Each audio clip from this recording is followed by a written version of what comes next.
ఇది pure play hero కాదు. అంటే నా హీరోయిన్తో 4 పాటలు పాడి వీళ్ళని చావగొట్టి అలాంటి క్యారెక్టర్ కాదు. చాలా తమాషా షేడ్స్ ఉన్న క్యారెక్టర్స్ ఉన్న పాత్ర ఇది.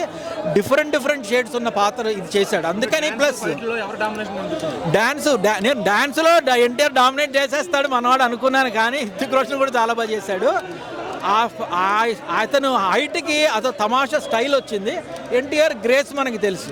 సో బాలీవుడ్ వాళ్ళకి అక్కడ నుంచి కానీ మొత్తం వరల్డ్ వైడ్గా 1000 కోట్లు కొట్టే ఛాన్స్ ఉందా?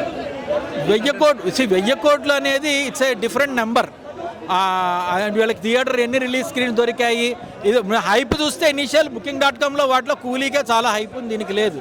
బట్ ఈ సినిమా వర్డ్ ఆఫ్ మౌత్ వల్ల మంచిగా పికప్ అవుతుంది. 500 కోట్లు 1000 కోట్లు అనేవి దీస్ నెంబర్స్ రియల్లీ చెప్పామంటే చెప్తాం కానీ but that's not correct. But ఈ సినిమా ఎన్టీఆర్ని తక్కువ చేయలేదు. ఇంకా మళ్ళీ మాట్లాడితే ఎన్టీఆర్కి ఒక మంచి ఛాలెంజింగ్ రోల్ దొరికింది. అంటే బేస్ స్ట్రైట్ హీరో అంటే ఏముంది, ఫస్ట్ నుంచి రావడం, ఇలా కొడితే 10 మంది అందరూ పడిపోతారు, ఆ తర్వాత హీరోయిన్ కన్ను కొట్టగానే నువ్వు అందగాడే నువ్వు వెనకాల తిరగడం, అలాంటి రోల్ కాదుగా. కంప్లీట్ ఒక యాక్షన్ థ్రిల్లర్. చిన్నప్పుడు భయంకరమైన పరిస్థితులకు గురై పెరిగిన ఒక అబ్బాయి క్యారెక్టరు, ఆ తర్వాత దేశానికి ద్రోహం చేస్తాడేమో అని మనందరం భయపడే క్యారెక్టరు, ఆ తర్వాత హీరోగా ఎలా సపోర్ట్ చేశాడనే క్యారెక్టరు. ఇన్ని షేడ్స్, ఇన్ని క్యారెక్టర్స్. అలాగే తన ఫ్రెండ్షిప్ని చూపించుకునే క్యారెక్టరు.